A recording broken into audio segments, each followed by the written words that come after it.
Hey.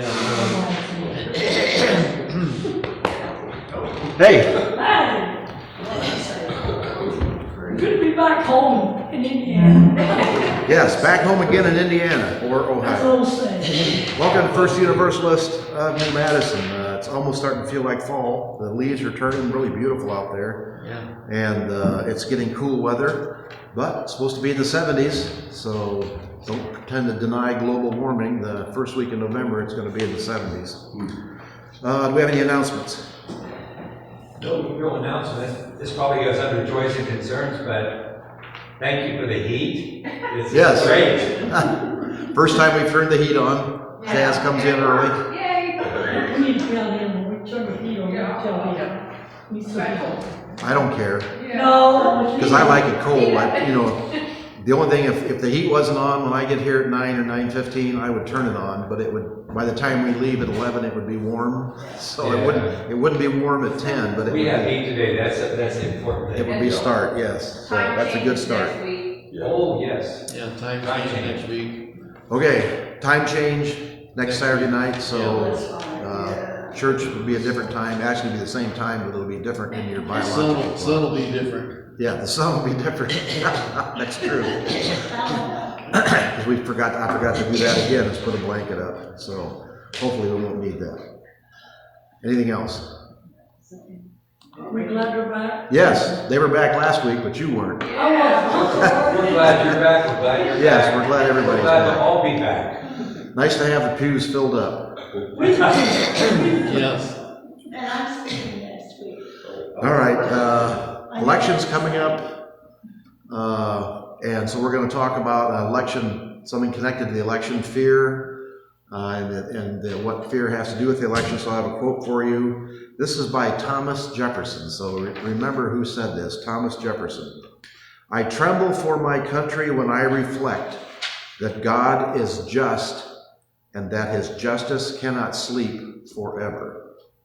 This is Thomas Jefferson, who owned slaves, had children by a slave, was not pure in heart, but had the best intellect, I think, of all the founding fathers, and wrote some pretty amazing things, which goes to show you that you can know things but not live things, and that's what we are striving to do. We are striving to live as well as we know. We know what's right, but we don't always do what's right. That's the hard part in life. That's what you call your conscience, and that's why your conscience nags you, because your conscience is telling you you're not quite living up to the ideals that you've set. Okay, prelude. When we all get to heaven. How appropriate.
When we all get to heaven.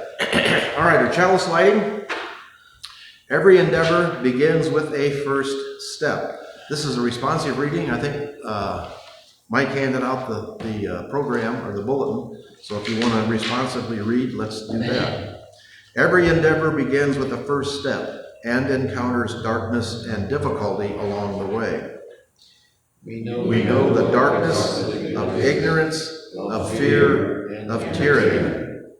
Yet we know the dawning of the light, the beginning of hope, and the renewal of life. Blessed be the eternal power which inspires us to kindle these lights. Blessed be the source of light and of life. Amen. We are doing fear, and this was my initial picture, and here is the next one. Fear can be conquered. Fear can be instilled. Fear can be basically ignited and fanned, and that's what we are finding in our election. We're going to talk about the election this week and next week because it is so important to our country. So we'll be getting pretty political. We will not be specifically on one direction. Well, we will be on one direction, the direction of liberty and justice, and what the Unitarians stand for, Unitarian Universalists stand for. So we'll follow through with that. Our opening hymn is 118, This Little Light of Mine.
is our UU light. We are going to let it shine, building up a world. Our affirmation is transfiguring love, deeper than DNA, more fundamental than molecules or quarks. At our living core, we are wholeness and transfiguring love. We often forget that power, becoming lonely or resentful, comparing ourselves to others, acting out of our fears, rather than living our glory. Occasionally, we rouse from our trance to remember our wholeness. For a time, we embody unsentimental love. We make efforts to wake others and to remain fully present ourselves. Our lives and our time here together are made sacred by our striving. For the next 60 minutes and for the rest of our lives, may we be more aware of the spirit of life evolving through us and among us. So may we be. Interesting church service. The person that wrote this would be together for 70 minutes. We don't even have 60 minutes left now because we're a quarter of the way through. So interesting the way people write and their experiences. But I like the thought, the sentiment that they brought forth. All right, children's story. This is not politically motivated, but it was something that was on the news, and I was moved by it. Dana Sitzman was working on his harvest when he was struck by an uncultivated wagon and died. And today, a group of over 70 farmers came together to help his family finish the job. KTV's community impact reporter Taylor Decker has a story tonight from the county. This is in Neighbors Iowa. helping neighbors. Dana was a very caring, compassionate person. In the roles were reversed, he would be the first one there to help somebody else, which I think, is a testament to the outpouring of help that we received for this. This is small town Iowa, and the army of farmers is out here at the Sitzman farmstead, offering a helping hand to a family facing a tragedy. My dad was a very generous and kind person. If you ever had any problems, he'd be right there to help you. The news about Dana Sitzman's accident spread quickly. The Kingsley community jumped into action to help finish his harvest. This is something that could have happened to any one of them, but I think everybody recognizes that, and they want to help because they know it could have been them. It was a convoy of equipment and over 70 farmers. There were combines, grain carts, tractors, and semis helping harvest 850 acres of corn. At the community center, volunteers made sure the farmers were fed. Some people are going to be delivering meals. 72 sack lunches, to be exact. Back in the fields, Wednesday's yield is a testament to the years that Sitzman spent in his fields. It's said to everything there is a season, and in Kingsley, it was a season of harvest and giving. All the farmers around the area, Kingsley and Pearson, or anybody that helped outside of those small communities, we're so thankful for all the support and help that we're having here to get these farms harvested. Near Kingsley, Iowa, Taylor Decker, KTVE News 4.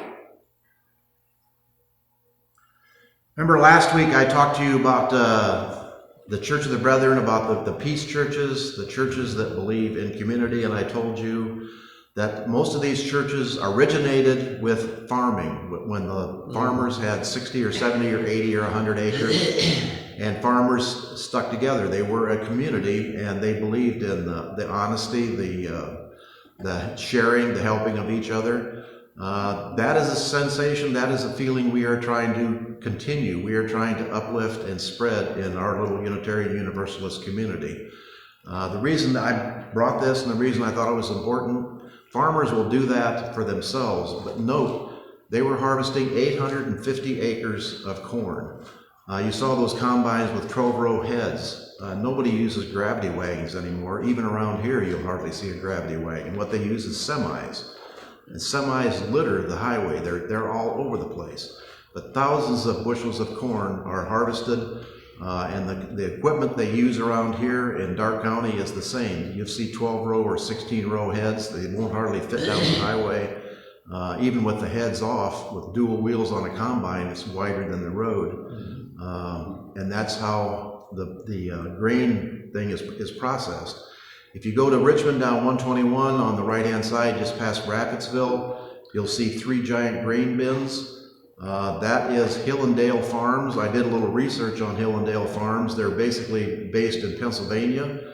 They run the Eggland, or they don't run, but they are a big part of the Eggland egg brand that you'll see in Kroger or Walmart, the high-class, high-priced eggs.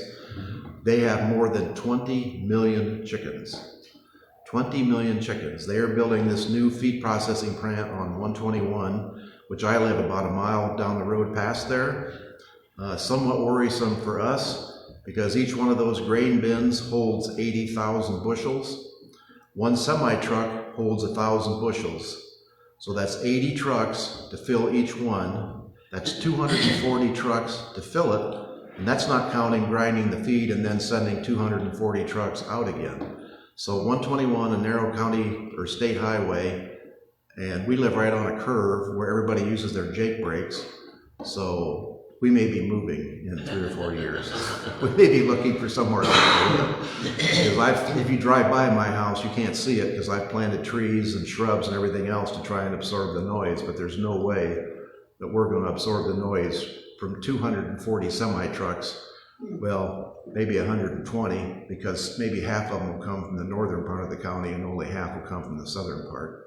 So, whatever, that's just part. Maybe I should have put that in joys and concerns. But anyway, that's part of what is going on in farm life. And you notice the other important thing was it's not just the farmers, the equipment.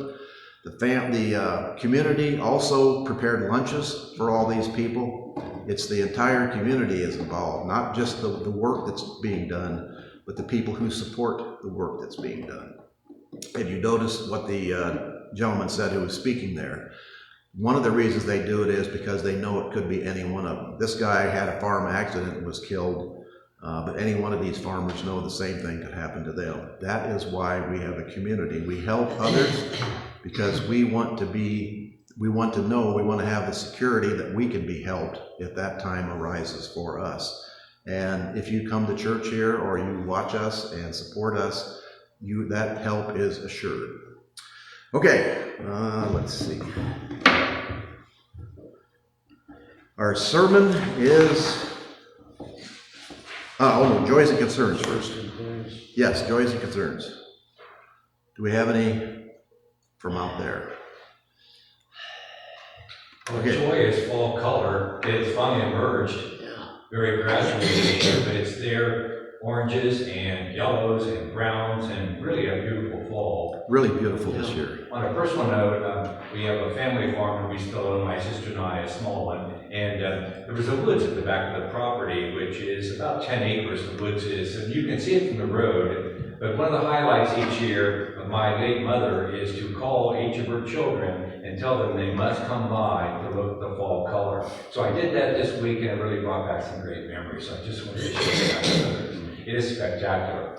So what did I do? They drive to my sister's house and say, "You've got to drive by the farm. No, don't worry about it. Not all the corn's in yet, but check the woods. It is spectacular." Yes, enjoy the beauty that surrounds us. My wife has done that this week. She was in Virginia for an unfortunate incident. Our son-in-law is now the district executive for the Church of the Brethren in the Maryland East Coast District, which was quite an improvement from where he went in Wabash as just a church pastor. But unfortunately, his mother committed suicide last week. It was a difficult situation. Her husband has Alzheimer's. They both had medical problems. I think she was this is what I've been told, was just overcome with all the medical problems, with the loss of her husband mentally, basically. She's frail and not able to lift and take care of him, so she was going to have to institutionalize him. She just gave up, and he was a minister. They were faithful church people, so it can happen to anybody, and I don't pass any judgment on that. If you understand your time to be what it is, then you do what you need to do. But what people don't realize is what the impact is on the people they leave behind. That is the really hard part. So she spent 3 days out there with the family, and it was difficult, but she did say, That's the first time she's been through West Virginia. This suicide was in Virginia. The first time she's been through West Virginia in the mountains at this time of the year. And she said it was just spectacularly beautiful in through there. So if you need to take a trip for any reason, that's either there. We've always wanted, maybe sometime we'll be able to go to New England in the fall and spend a week just driving around looking at the leaves. So that's one for the family in Virginia. Any others? Okay, Israel. Now Israel is attacking Lebanon. They've attacked Iran. This is spreading, and it seems to be the hostages have not been returned. It doesn't look like there's any possibility that will be returned. There are fewer hostages every week. They either die or are killed by their captors. And I forgot to bring it. How many of you saw the BBC News interview with Jeff last week?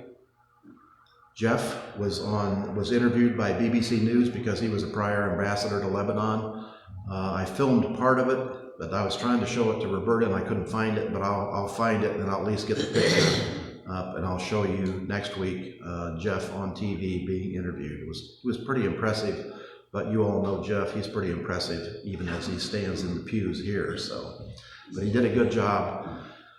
And he pointed out some of the inconsistencies in the Israeli position. Now that he's not legally an ambassador, he's allowed to speak a little more freely than he was then. So, very interesting interview. Ukraine. How many of you heard the new news on the Ukraine? North Korean soldiers going Yes. to Russia. Russia has invited and North Korea has provided 3,000 North Korean troops to fight in Ukraine. What is going on in the world now?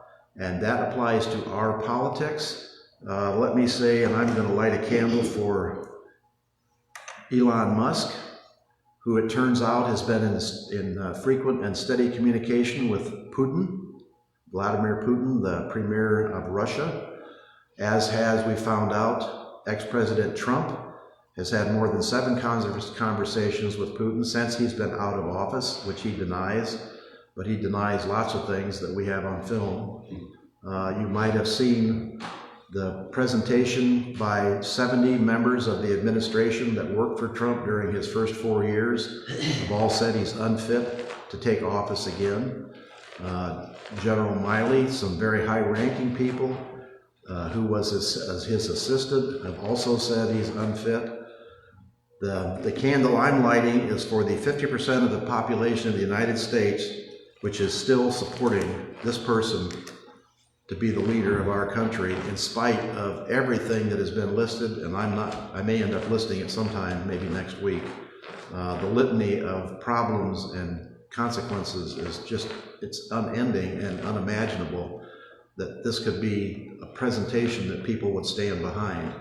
No matter what happens with the election, I have great fear for our nation that 50% of the people want this. This reminds me, and we talked about this before, of the 1930s in Germany. Hitler told us what he was going to do in Mein Kampf. Trump has told us what he's going to do. You won't have to vote again. I'm going to be a dictator. And people laugh it off, saying it's just Trump being Trump. But if you remember, when Trump says things, he does those things, or he tries to do them.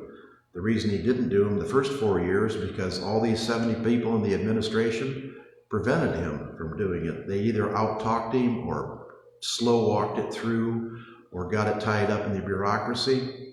The Project 2025 that is coming up has all these new people who are Trump followers in line to take these positions. There won't be any more slow-walking. There won't be any more blockage. Everything that he's proposed will go through. Rounding up of aliens. Speaking of aliens, the reason I mentioned Elon Musk, does anybody know his history when he first came to the United States? He emigrated from South Africa as a student. And then he dropped out of school and quit going to classes. So his student visa was no longer valid. So Elon Musk, for the first 3 years he was in the United States, was an illegal immigrant.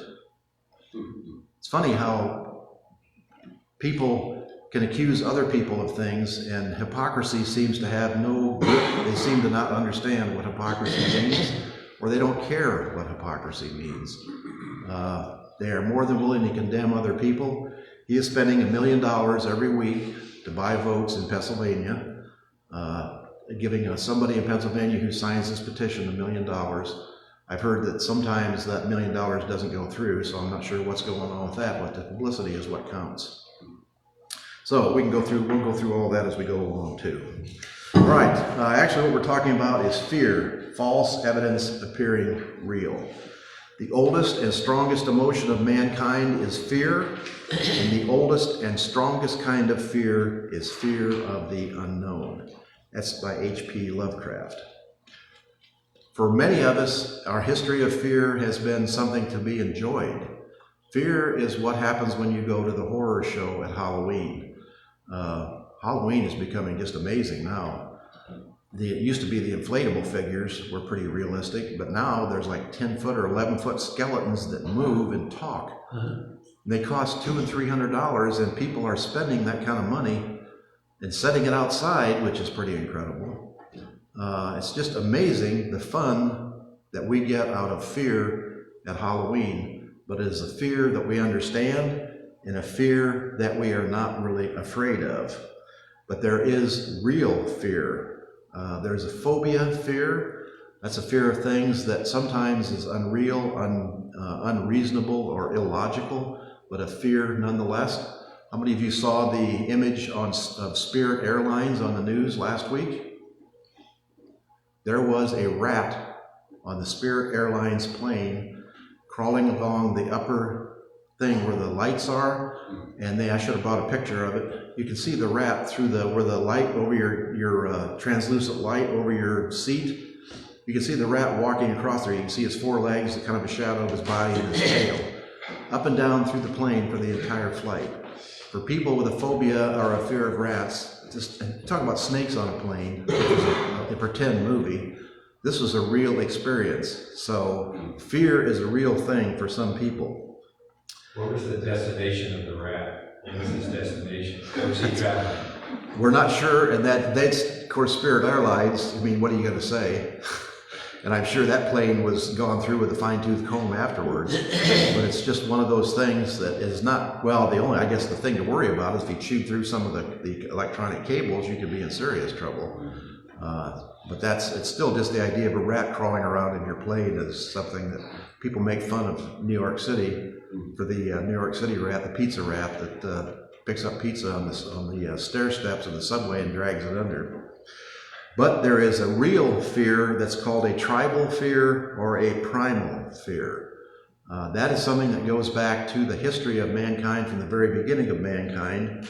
And there is a reason for it. Fear is illogical and dumb sometimes. Fear can turn violent. It can turn to flight or fight. Fear can be uninformed. Basically someone you don't know or something you don't understand. But fear is learned from experience. In other words, if you've had a thing that scared you, then you are afraid of that. That's the experience yourself of fear. Fear can be done through observation. You can see someone else in a situation that is bad and scary, and that makes you afraid of being in that situation. Or fear can be given to you by instruction, and that's what we're talking about with politics. Fear can be given to you by someone who talks about what you should be afraid of and why you should be afraid. You should be afraid, we are told, of the immigrants, the Haitian immigrants in Springfield, because they are eating your dogs and cats and geese, supposedly eating the Canada geese. But there is no proof of that, and there is no actual existence of that anywhere in Springfield. Even the mayor of Springfield, who's a Republican, and we had at the Democratic meeting last week in Darke County for Darke County Democrats, we had the Democratic chairperson for the state of Ohio came down and gave a speech and talked about Springfield and said and related the election in Springfield where the Democratic Party elected not to run an opponent to the Republican candidate for mayor of Springfield, because in the primary there were two Republican candidates. One was a MAGA candidate and one was a more or less responsible, normal person. The Democrats were afraid that if they ran in opposition, the vote would be split and the MAGA Republican would win. Can you imagine what would it be like in Springfield if there was a person who supported Donald Trump and who came out and said, yes, there's dogs and cats disappearing all over? Because what actually happened in Springfield was the Republican mayor said, this is absolute fallacy. There are no dogs missing. There are no cats missing. The police chief said there are no dogs missing and there are no cats missing. This is a fabricated story. The problem with a fabricated story is it can start by one person uninformed, which we talked about that. The person who thought her dog was gone or her cat was gone, it was in the basement, locked in the basement for 2 days, and they didn't realize it. So she came out and apologized and said, my neighbors did not eat my cat. It was a mistake. I shouldn't have said anything about it. I apologize for it. And yet the story goes on, even when it's been debunked, even when the mayor of town says it's not true, the president candidate and the vice president candidate keep saying that dogs and cats are disappearing. This is right out of Hitler's playbook. This is right out of the things when you tell people what to do, you tell people what to be afraid of, you keep repeating it, and repeating it, even though it's not true. And for these people, it becomes truth. Okay, like other animals, we humans can learn fear from experience, such as being attacked by a predator. We also learn from observation, such as witnessing a predator attacking another human. And we learn by instruction, such as being told there is a predator nearby. Members of the same species, which is us, learn by evolutionary advantage that has prevented us from repeating dangerous experiences. That's the reason we have fear, is to keep us out of dangerous places where things can happen to us that are unpleasant. We have a tendency to trust our tribe mates and authorities, especially when it comes to danger. It is adaptive. Parents and wise old men told us not to eat a specific plant or not to go into an area in the woods, or we would be hurt. By trusting them, we would not die like a great-grandfather who died eating that plant. This way, we accumulated knowledge. Tribalism has been an inherent part of human history. There's always been a competition between groups of humans in different ways with different faces, from brutal wartime nationalism to a strong loyalty to a football team. And you can see in Ohio, when you talk about Michigan, you have to be brave to wear blue Michigan or blue shirt with a gold M on it around Ohio anywhere. And I heard people comment on that walking through Kroger when somebody's wearing a Michigan sweater. People will actually make comments to them when they walk by. Normally they're kind of lighthearted, but there is a true sense of rivalry there. And we may get lucky. We had a blood donation at Tri-Village yesterday. I was entered into a pair of tickets for the Ohio State-Michigan game coming up this fall. So the odds of winning are more than they are winning the $1 billion lottery, but they're still not very good. But I will use those tickets if they come up. Experience from cultural neuroscience shows us that our brains even respond differently or at an unconscious level simply to the view of faces from other races or other cultures. And you all know that experience. And I've told you my experience driving down Salem Avenue with my wife, who is a vociferous integrator, who criticizes me constantly for making jokes that are even slightly racist, and they're still funny, but they are slightly racist. And all I have to say is when we drive down Salem Avenue and she reaches over and locks the doors, I said, who's being racist now? But that is realistic. When prejudice is something that you learn from experience, from other people's experience, fear is something that keeps you safe. There are instances of people stopped at a stoplight on Salem Avenue and somebody opens the door and grabs their purse or drags them out of the car. So that is not an unwarranted fear. It doesn't make you a racist, it makes you a realist. I'm not trying to say that any kind of prejudice is bad. I'm saying use your brain to control your prejudice. And that's the difference for the people who automatically say when they see a face of a different color or a different shape or whatever, that there's something to be afraid of there. You need to be aware of what you're thinking. You need to be aware of your prejudices. All right, at tribal level, people are more emotional and consequently less logical. We talked about the little part, that little tiny P part of your brain that controls your emotions and can take over your intellect. The fear can make you stop thinking. It can make you less aware of reality and make you just react automatically, and that's why they call it fight or flight. Because when you see danger, when there is a predator there, you don't have time to think out what's my best avenue. You react instinctively. It's like when a spider drops on your arm, or you walk into a spider web, walking through the doorway. You don't stop and think, what am I going to do? You start throwing things everywhere, and you panic and you run. And there's a reason for that, because you don't want to get bitten by a spider. All right, on the other hand, we regress to tribalism when afraid. This is an evolutionary advantage that would lead to the group cohesion and help us fight the other tribes to survive. It's the biological loophole that many politicians have banked on for a long time, tapping into our fears and tribal instincts. Some examples are Nazis, the Ku Klux Klan, religious wars, and the Dark Ages, the Crusades, the fear of Muslims, and we have to go to the Holy Land to take our country, to take our history back. The typical pattern is to give us other humans as a different label and say they are going to harm us or our resources. Immigrants are coming out of the insane asylums, all the murderers and rapists are all being sent to the United States, and they are invading our land. And the plan is to have them all vote in the opposition party. Ohio, if you read the Ohio Journal, what's going on in Ohio, Dave Yost has just sued or following an indictment of 6 people for illegal voting for the last 15 years. 6 people in the last 15 years.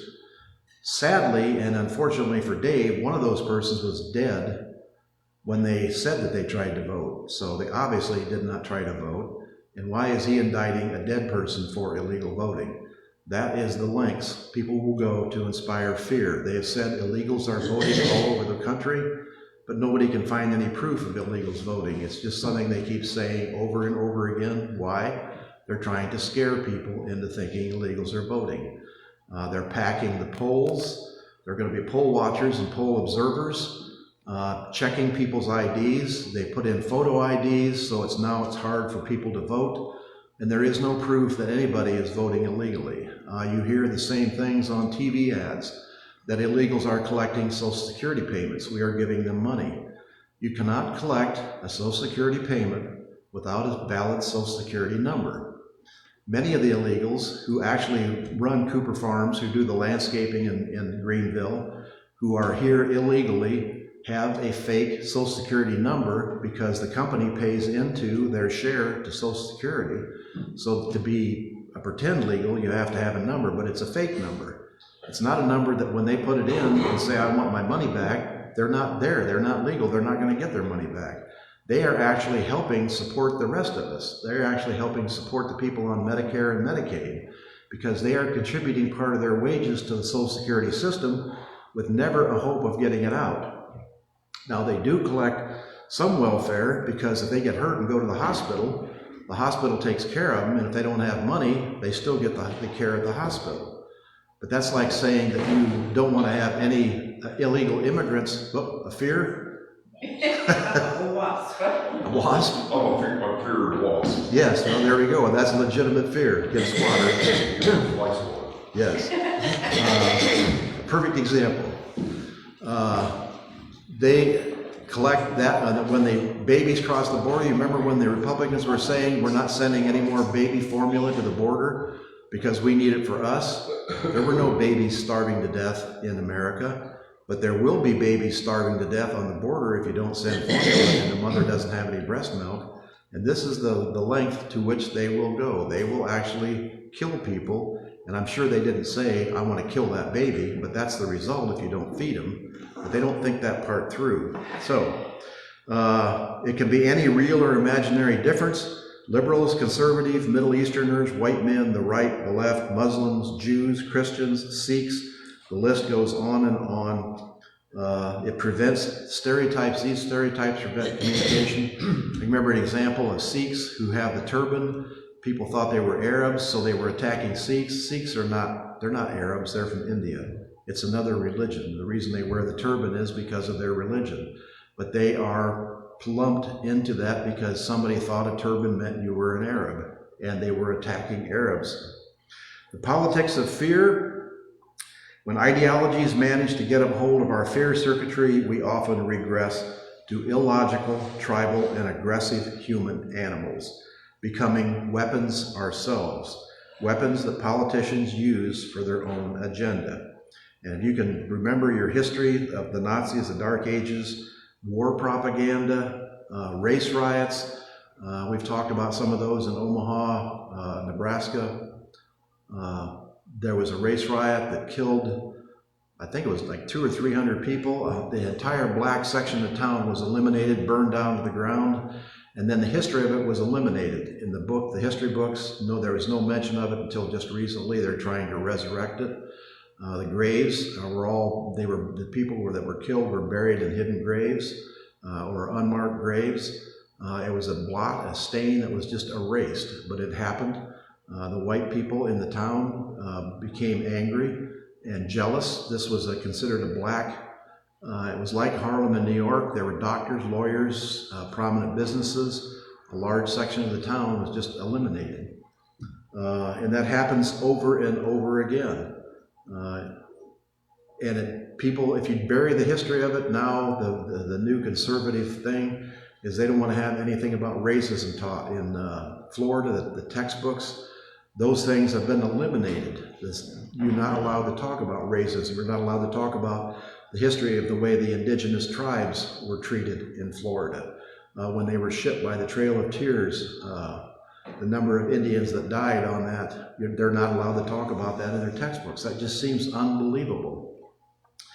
That's what we talked about before. If you control the education of children, if you control the flow of knowledge, then there is no awareness. People can be, and I think are inherently just, inherently kind, inherently giving, but they have to know what is going on. By preventing them from knowing this, you change the course of history.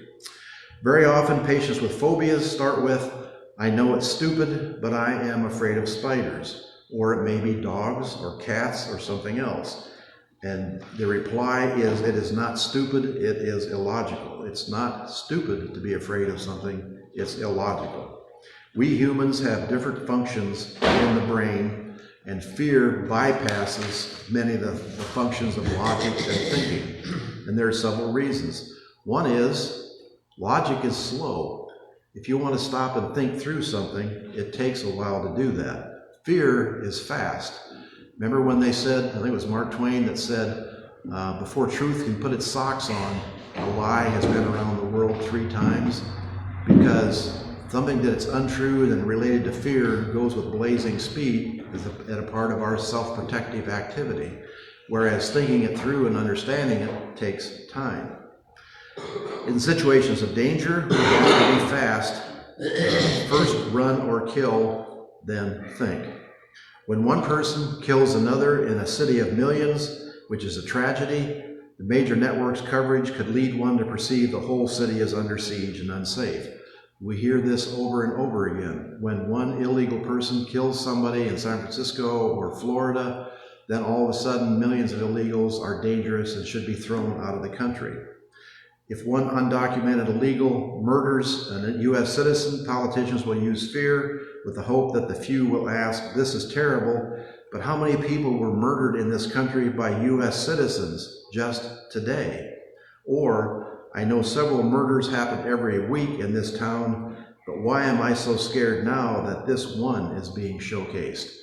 And it is not, when they say by the media, the general, basically middle ground, regular, normal media will have these stories as a prominent story, but there is one media station that will blast it over and over and over and over again.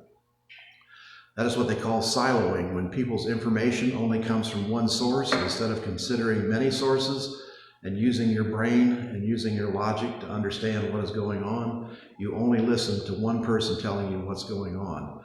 That is part of the fear factor. They've lost the ability to think.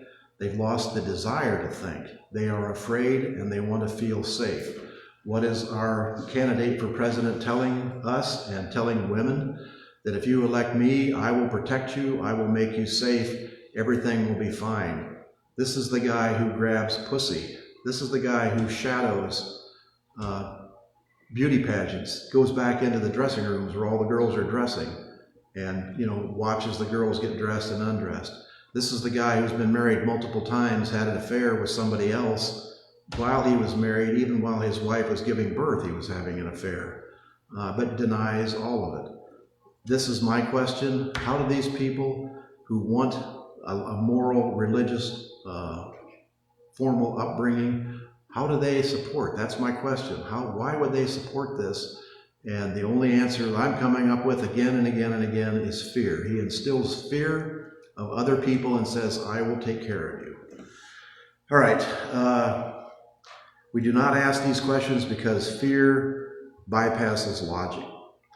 Now we're going to go into there is a reason for fear.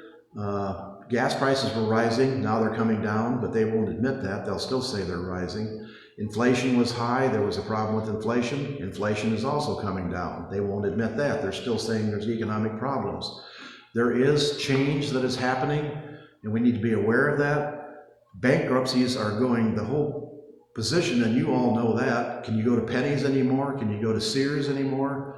All these stores are closed and gone because we are buying stuff from Amazon and having it delivered.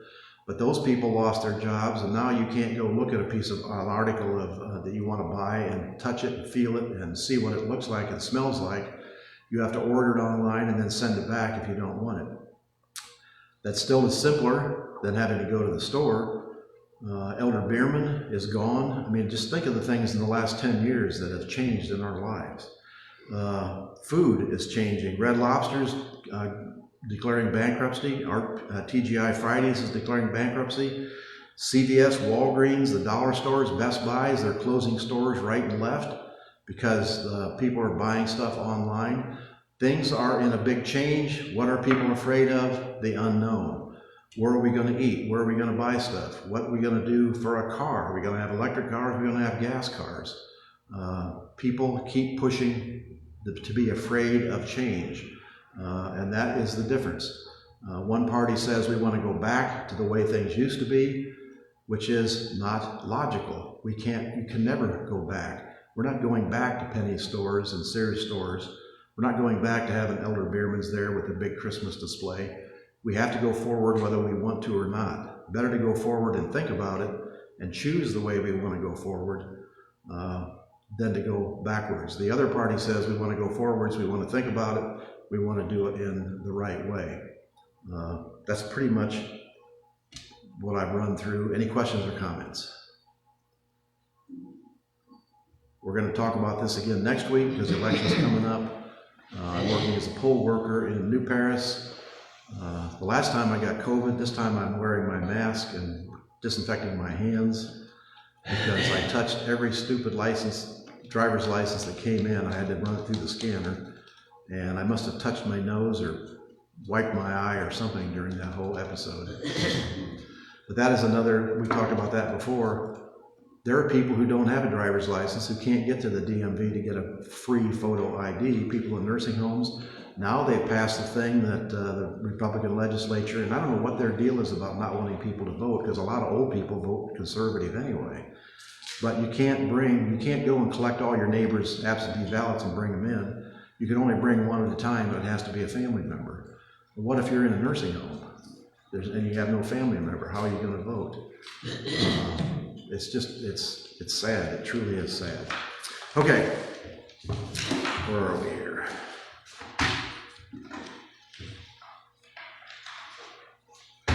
Offering. What are we going to hear for offering music? This is called the Dark Town Strutters Ball. The Dark Town Strutters Ball. Great tune. All right, if you have something to share, please do. If you need something, let us know. As I say every week, we won't give you money, but we will help you find a place that will help you.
forgot for joys and concerns.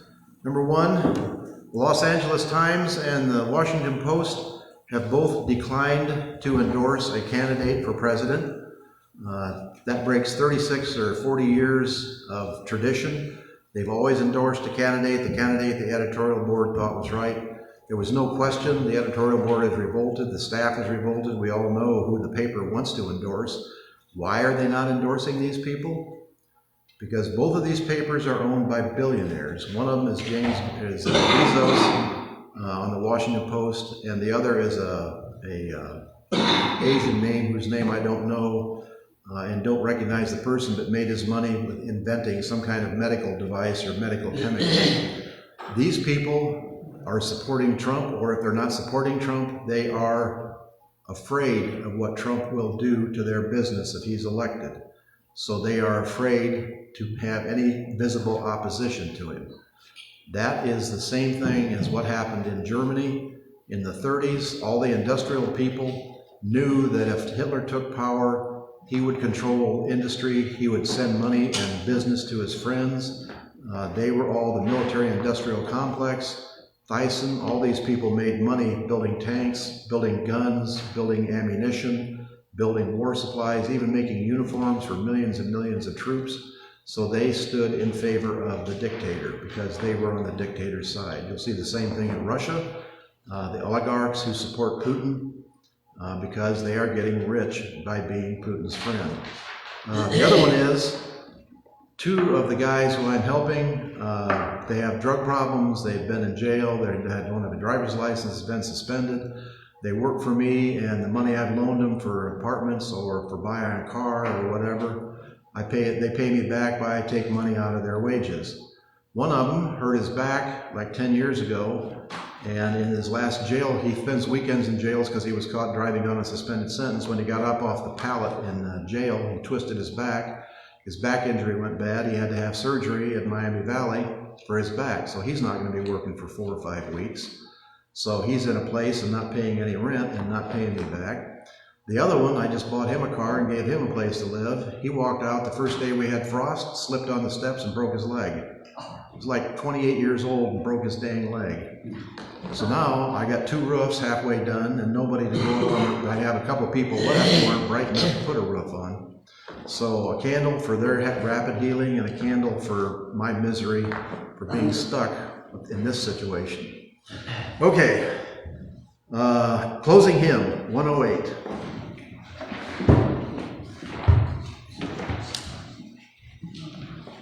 My life flows on in endless song.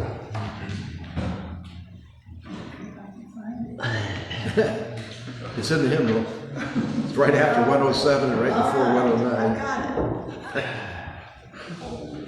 Okay.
giants tremble as they hear the bells of freedom ringing. Let's hope we hear those ringing bells. I've had another slide to show you. This is a cartoon in the Washington Post. The Post, the paper that declined to support a presidential candidate. The motto of the Post, if you look under the masthead, is "Democracy dies in darkness." Democracy dies in darkness. This is the cartoonist depiction of darkness descending over the Washington Post. Kind of a middle finger raised to Jeff Bezos. And then the other one, everybody understand what that means? No hate. No hate. Yeah. Let us make that our motto, no hate. Okay, and the horse says vote. Okay, extinguishing the chalice, the Lord bless you and keep you, and the Lord keep all those whom you love, whether here or in some other place.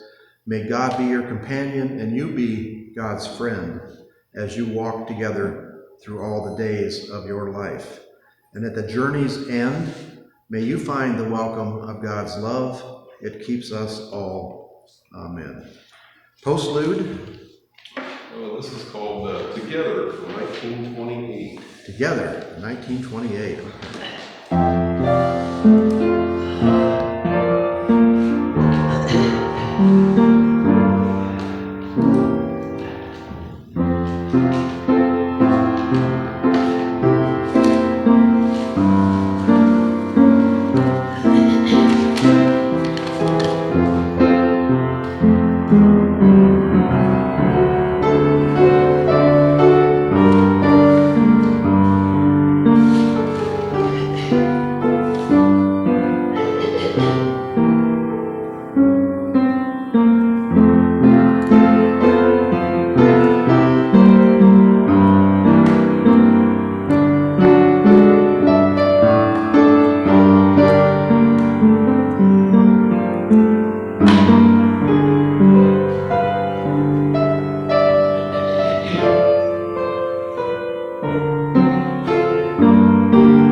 That still is really good. Loved hearing it.